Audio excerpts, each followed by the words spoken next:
Hi friends, ఈరోజు మనం hot water generate a విధంగా అవుతుందని ఒక ఎక్విప్మెంట్ ఉన్నది, దాని గురించి మాట్లాడుకుందాము. ఇదే మనకి హాట్ వాటర్ని జనరేట్ చేసేటువంటి హీట్ పంపు.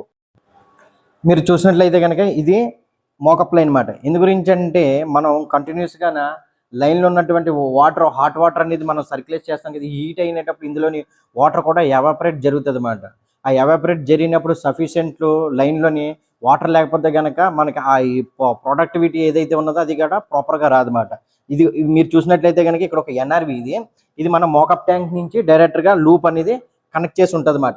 ఒకవేళ వాటర్లో సర్క్యులేషన్ అవుతున్నప్పుడు ఒకవేళ వాటర్ కానీ తగ్గితే కనుక ఈ మోకప్ లైన్ ఏదైతే ఉన్నదో ఈ లైన్ అనేది ఇన్లెట్ అవుట్లెట్ లైన్ అనేది ఫిల్ చేయడం జరుగుతుంది అన్నమాట. ఇప్పుడు మనకి మెయిన్ సబ్జెక్ట్ గురించి నేను మీకు ఇప్పుడు ఎక్స్ప్లెయిన్ చేస్తాను. యాక్చువల్గా ఈ హీట్ పంప్ని కూడా మనం హీటింగ్లోని కూలింగ్లోని రెండు మెథడ్స్లోని కూడా మనం ఒక మెజర్మెంట్ అనేది తీసుకోవడం జరుగుతుంది. అదే సిఓపి అంటే కో ఎఫిషియన్సీ ఆఫ్ పెర్ఫార్మెన్స్ మాట. ఈ హీటింగ్లోకి వచ్చేసేటప్పటికి హాట్ వాటర్ హీటింగ్లోకి వచ్చేసేటప్పటికి 3 to 4 ఉండాలి. సరే వెళ్ళరమ్మా. ఇప్పుడు మీకు ఇక్కడ దీని యొక్క టోటల్ మీ మిషన్ రన్ అయినటువంటి కెపాసిటీ టోటల్గా నేను మీకు చూపెడతాను.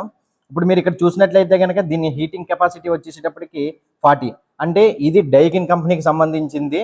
అంటే 40 కిలోవాట్ హీట్ పంప్ మాట. ఈ హీట్ పంప్కి మనం వచ్చేసేటప్పటికి మీరు ఇక్కడ చూడండి, దీని కిలోవాట్ వచ్చేసేటప్పటికి మ్యాక్సిమం ఇన్పుట్ 12.4 కిలోవాట్ అన్నమాట.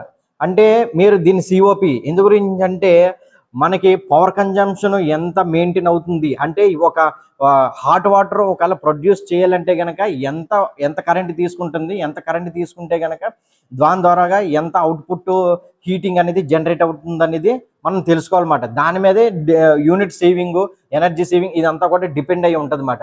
ఇప్పుడు మనకి 40 కిలోవాట్ కదా, 12.4 into 40 అంటే కనుక మనకి 3 to 3.2 వస్తుంది అన్నమాట. అంటే మనకి సిఓపి అనేది మనం ఏం చెప్పుకున్నాము, 2 to 4 ఉండాలని చెప్పేసి చెప్పుకున్నాం. అందు నుంచి దీని సిఓపి అనేది చాలా గుడ్గా ఉన్నదన్నమాట డైకింది వచ్చేసేటప్పటికి. నెక్స్ట్ వచ్చేసేటప్పటికి మీకు ఆపరేషన్లో చెప్పాను కదా, ఫస్ట్ ఇదైతే కనుక ఇది ఆన్ చేసే ముందు మనం సర్క్యులేషన్ పంప్ ఆన్ చేయాలి. సర్క్యులేషన్ పంప్ ఆన్ చేసిన తర్వాత ప్రెజర్ ఎంత వస్తుందో చూసుకోవాలి. చూసుకున్న తర్వాత అప్పుడు హీట్ పంప్ ఆన్ చేయాలన్నమాట. నెక్స్ట్ వచ్చేసేటప్పటికి దీన్ని మెయింటైన్ చేయాల్సినటువంటి టెంపరేచర్స్ కూడా ఒక స్టాండర్డ్ ఉన్నది. అంటే దీని హై వచ్చేసేటప్పటికి 55 వరకు హీటింగ్ ప్రొడ్యూస్ ఇవ్వగలుగుతుంది అన్నమాట, 55 సెల్సియస్ వరకుని. ఒకవేళ మనం డిఫరెంట్గా మెయింటైన్ చేయాలి అని చెప్పేసి ఆ సీజన్స్ బట్టి మెయింటైన్ చేయాలి అని అనుకుంటే కనుక మనకి వింటర్లో ఒక టెంపరేచర్ మెయింటైన్ చేస్తాం, సమ్మర్లో ఒక టెంపరేచర్ మెయింటైన్ చేస్తాం.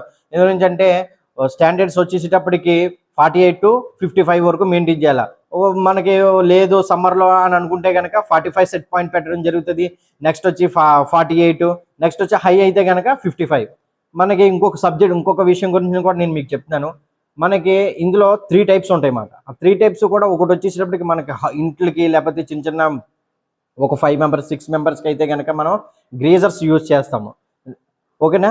నెక్స్ట్ వచ్చేసేటప్పటికి ఒకవేళ విల్లాసు, ఒకవేళ బంగ్లాసు, లేకపోతే ఒక 25 members అలా ఉన్నారంటే కనుక ఇన్స్టెంట్ గ్రేజర్స్ ఉంటాయి అన్నమాట. ఇలా వెర్టికల్లోని ఆ ఇన్స్టెంట్ గ్రేజర్స్ ఏం చేస్తాయంటే ఓన్లీ ఒక 20 members 25 members సఫిషియెంట్గా అది ప్రొడ్యూస్ అవుతుంది అన్నమాట. హై ఎక్కువగా ఉన్నారు ఒకవేళ ఇక్కడ ఇండస్ట్రియల్స్, హోటల్స్ ఇలా ఉన్న టైంలో ఏం చేస్తారంటే ఇట్లాంటి హీట్ పంప్స్ అనేది అంటే అక్కడ ఉన్నటువంటి కన్జంప్షన్ హాట్ వాటర్ కన్జంప్షన్ రిక్వైర్మెంట్ని బట్టి మనం ఈ హీట్ పంప్స్ అనేవి ఇన్స్టాల్ చేయడం జరుగుతుంది. దీనివల్ల చాలా యూజెస్ ఉన్నది. ఎందు గురించి అంటే ఒకటి మనకి ఈకో ఫ్రెండ్లీగా ఉన్నది, స్టాక్ అది రాదు, పొగ రాదు. తర్వాత మనకి పవర్ కన్జంప్షన్ కూడా హై ఎక్కువగా కూడా అవ్వదు.